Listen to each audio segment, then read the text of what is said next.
Of course, getting out of debt, managing money, those are always the big thing. And of course, planning for retirement. Often we will think that we're trying to plan and save. And look, if you've heard me speak, you've heard me say at least one time, if not more, that you are planning, saving, thinking life is going to happen in a wonderful direction. Everything's kind of going well. And then all of a sudden, boom, a hurricane hits. So, no, you mean earthquake, because we're in California. That's right. Well, not to our guest, Mr. Noel DeBose. Noel DeBose is actually from New Orleans, North Carolina. Welcome, Noel. Hello, how are you doing, Arif? Well, very well, thanks. Welcome to the show. Thank you. Something happened in, 2005? Five. It was Hurricane Katrina. Why do they named it Katrina? I knew a young lady named Katrina. I went to college with her. She was kind of nice. Why do they? There's a list they make every year, and it's by alphabetical order, and you go through it like that. Now they have a different name. I've never heard of a Hurricane Arif. Will there be one of those coming? I don't know. I hope not. If it is, I hope it's nice and mild and sweet.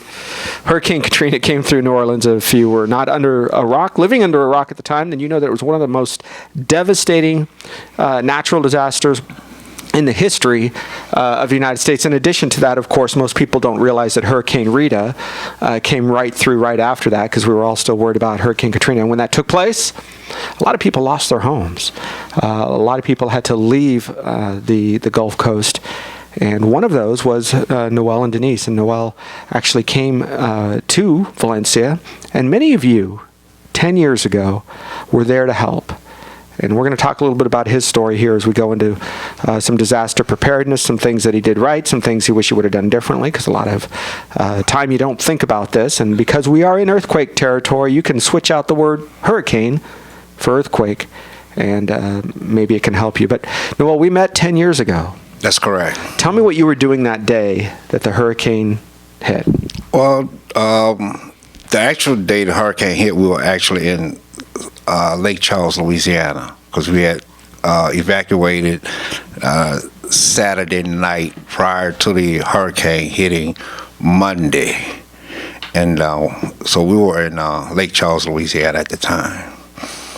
So Lake Charles, Louisiana is how far from New Orleans?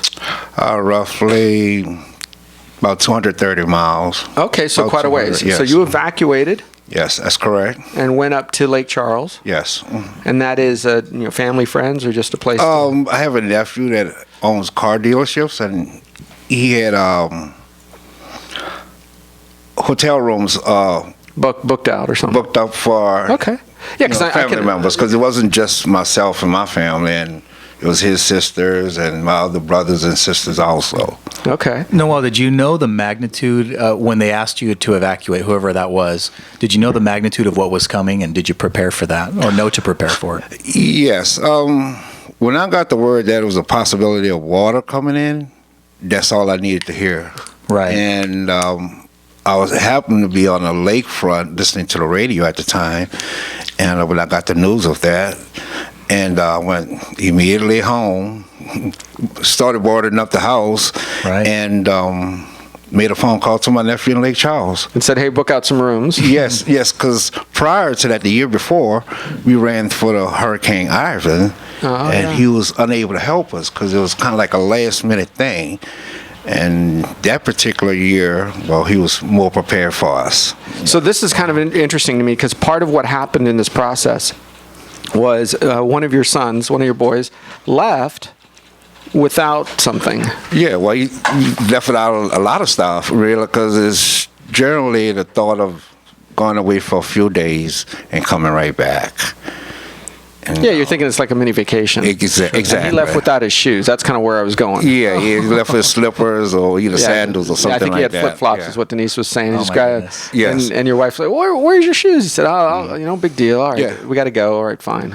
And I can imagine that folks living in the Gulf Coast, especially in a place, that's susceptible to hurricanes, you all have that mindset that it could happen at any time. That's correct. Yes. And we basically rely on the information that's coming from, the source, the media and stuff like that, because that's exactly what prompted me to leave. So now you're in a hotel, Lake Charles, hurricane hits. You're getting reports that the waters come into the city. You don't know how bad at first. You're not sure if your home is affected or not. What happened next? Well, once we got the word that we really couldn't go home, we decided to come to California. Because? Because one of my wife's sisters live out here. Yeah, actually here in Valencia. Right, and we migrated out here to her home. And that's when we met you all. And this is what, Noel, I want to touch base on something here, because part of what is amazing to me is a story was done about the two boys, because they were playing football, right? That's correct. Valencia High School football team? Yes. And they were playing football, and I think the story went something like, here's a story about this family. They came from New Orleans. Basically, they left with the clothes on their back. And the football team came around you. Some Booster Club folks came around you. Yes. I mean, an enormous amount of help, just overflowing. And it really mushroomed from that point, especially when we met you guys with the Santa Clarita Valley Disaster Coalition. And and I guess for the most part, everything else is history, because we still stuck, we still stuck in a good way. You still get to come here and visit me, which is kind of fun. We enjoy it every time we do. The Disaster Coalition, for some of you that are unaware, the Santa Clarita Valley Disaster Coalition is a group of folks from a variety of backgrounds that help come around somebody if your home has a fire, if there's something going on in the community that's regional. They come around and help you with everything from permitting to construction, cleanup. And in this particular case, we were introduced to Noel and Denise based on some of the financial insurance forms that were filled that needed to be completed, and the thought process through this craziness at the time. And I believe that with you guys coming here and getting settled in the Disaster Coalition and the groups, and specifically I want to bring reference to Carl Goldman, Sharon Bronson. Yes. Both of KHTS. Sharon was with KHTS back then, and really stepped up and made a difference in the community. So I think we want to say thank you to both of those folks. Yes, without a doubt. Really like to thank, the coalition, because once we met the coalition, everything pretty much mushroomed from that point, along with the school. And everything started falling into place for us, and a lot of things started happening for the good for us. And the football team, the Booster Club. The Booster Club. The lady that assisted you, her son played on the team. I met her yesterday. Linda DiFilippo. Yes. They're tremendous friends of ours, and we can't let them go, and they can't let us go. Yes. It's a really nice situation that we have with them. If you guys have the pleasure to ever meet Noel and Denise, you'll get a chance to know what number one is. The moment you start talking with them, you feel like you're friends for 10 years, 20 years. You feel like you go way back. Both of them have top character and quality people, and you can tell that, number one, Denise is a special ed teacher with a master's degree teaching special ed students in New Orleans, one of the school districts there, and actually came out here and got a job in the Santa Clarita area. That's correct. For one of the school districts. She worked at Castaic Elementary School. If my memory serves me correct, is North Hill Lake. Yeah, North Hill. Up in the North Lake area. Yes, she taught there, and it was a wonderful experience for her. And I believe she was there for at least 1 year. Is that right? From December to June. Okay, yeah, so she came home 6 after months. And folks, those of you up in Castaic that are involved in the school district, now we're going back 10 years, so your children might be graduated high school by now, but you made a difference in somebody's life. You stepped in. You did what we were supposed to do as a community, not having the government jump in and get in everybody's business, but the community comes around you.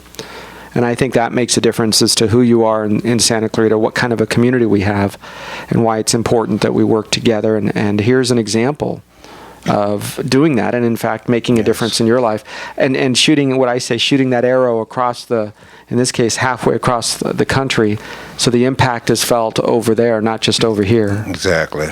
And one of the things that I want to touch base, folks, is some of the preparedness things that we need to do when we're planning for things like an earthquake in our particular case. Noel, did you guys grab all of your financial information and your pictures and just throw those in the car and just drive away?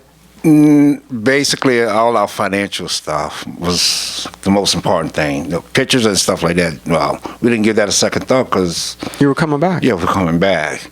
But the most, the insurance policies and stuff like that, that was the most important things to us at that time. Yeah, so you grabbed some of that stuff. Yes. But part of it, folks, is what are we supposed to take care of? Because we've seen photos of the devastating effect of Hurricane Katrina, Rita, the badly destroyed and damaged homes, the loss of jobs and businesses.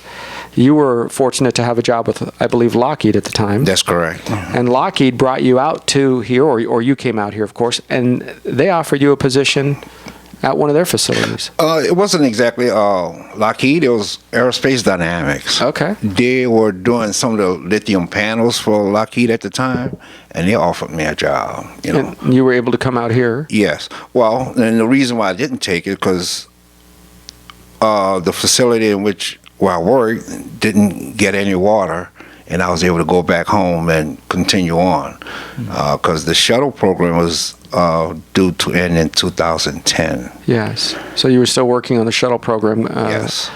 And as that organization built, if you will, Lockheed and Aerospace Dynamics, they stepped in as corporate partners. And they were offering positions to those that were displaced wherever they could across. And I believe Lockheed even reached out to some of its partners, various subcontractors and other organizational partners, and said, hey, listen, we have a displaced group over here. Some of them need positions in various parts of the nation, and they did that. Yeah. Folks, that's something we always want to thank, is these corporate partners. They always seem to get blamed for everything, and they forget to get credit. Yeah. When you have an organization like the defense industry that is easy to take shots at for waste and other reasons, here's a reason to give them praise. Okay, here's some steps for preparedness, guys. All right, Noel, tell me about this. Did you guys have that emergency plan that says if we're separated, if we evacuate, this is where we're going? It sounds like your nephew had some place for you, but what if he would have called and all the hotel rooms were full, because those were filling up quick? And well, that's what happened to us the year prior to Katrina. We wind up having to drive all the way to Austin, Texas for a hotel room. You would have been like your mayor. Your mayor, actually, Ray Nagin, moved his whole family. Yeah, it actually took us 21 hours to get there. Oh, man. Yeah, which is a typical 9-hour drive. I remember the mayor, I don't know if I think he's in jail now, isn't he? Yes, he is. Yeah. And it's funny, when he was doing stuff, people were saying, I think he's doing something wrong. I think within 3 days, the reports are 3 or 4 days, he actually had a house bought in, I believe, Dallas, maybe Austin. Done. Yeah. Abandoned the city, left all the school buses there so that people couldn't get evacuated, and created such a disaster. And it's funny that they want to blame FEMA. You can, of course, but FEMA doesn't know you have school buses there. FEMA doesn't know where your your evacuation centers are. It's your job. It's up to your local leaders. Right, to do that. they're the ones that know. He fled, huh? Right. He did. He left. What a coward. Yeah, did I say that out loud? That was your outside voice. Yeah, I was going to say a really bad word, but just coward is close enough. You abandoned people, and people got hurt because of your actions, mister. Yeah. Okay, check your insurance coverage. You got to make sure that if there's any shortfalls today, the flood insurance right now, you need 30 days, guys. In other words, if you get coverage today, you have to wait 30 days before it takes effect. So if you're worried about the El Nino that's coming in, maybe you live in an area that had recent fires, so the roots of the foliage is not deep enough to hold that mountain together. There could be mudslides. Now, you don't have a lot of mountains in New Orleans and none at all, really. Southern Louisiana area, but out here, of course, New Orleans is flat. It is. But you do know that, guys, out here, we have mountains, we have flash floods. You saw that just a couple weeks ago with the weird rain that came through. I think it was 3, 4, 5 inches within 30 minutes, something to that effect, up in the Green Valley and the Lake Hughes area. The flooding was just epic. And you take a look at that, you're going to need flood insurance. If you're going to get it, there's really only one place to get it, and that's through the National Flood Database. Is that right, Jeff? That's right. Yes. National Flood Group. And it takes 30 days. That's right, and that's a good thing to think about, because knowing that they've now coined it, like you said, the El Nino effect. You bring up a great pointer of an area that has even slight foothills. You don't have to have these, enormous mountain ranges, but a set of foothills behind your home that was recently damaged by fire. Even in I would say the last 3 years, we've seen a lot of that happen. Those rains come through and it just rips through the mud, and we saw the effects of that through that Green Valley area you're talking about. It was pretty devastating. So you have to think about that. Having some sort of a waterproof box that is reasonably sturdy. Mm-hmm. It's a lock box, something that you can keep in your safe at home, but it does have everything, almost like a safe within a safe, where you can store things like passports, some money, maybe some traveler's checks, some valuables. Yeah, certificates. That's marriage right. license. Yeah, things that are difficult. Birth certificates, sure. marriage licenses, of course. And maybe even some dual copies of things that you can, and keeping them, whether it's a virtual copy or even maybe a box at the bank, a safety deposit box at the bank might work. Because if your home is in a disaster area, and like in Noel's case, you couldn't go back to pick up those documents, you might, not that you'd necessarily need a passport per se, so what you're saying here is totally true and correct, where you can go back to something later that's not time sensitive, but those documents, whether it's an insurance policy or something of the like, you'd want to keep that where you can get to it in case you can't get back to your home, so multiple copies are helpful. Phone numbers, I want you to keep social security cards, yes. Things that are important that you might need. Remember, your passport you can use as an ID as well, so it gives you some backup plans if you need, if you will. In addition to that, I want you to be very careful about some of the other items you're going to need to keep, like maybe some past income tax documents. I know, Noel, we were trying to do that year's income tax. Yes, that's you referred me to. I forget the lady's name. It wasn't Julie. Was it Julie? Julie Sturgeon. Yep. Sturgeon. Mm-hmm. Exactly. And Julie was able to help you put together and kind of reconstruct. Yeah. She kind of restructured our tax. Yep. Documents, and that was a starting point from that point on. So you can see that all across the board, the folks here in Santa Clarita really stepped up. When you're preparing for disaster, we're going to continue when we come back and get into some of the other things that I want you to make sure you set aside. Things, maybe copies, maybe originals, and a little bit of a difference between 2005 and now. Give you some ideas that you can do for your family's safety. And a disaster preparedness, some tips and tricks. That's what it's all about. Total Financial Solutions, Save for Money Hour. Arif, Halaby, and Jeff Gerard, and Mr. Noel D. Bose. We'll be back in 2 minutes, 3 minutes.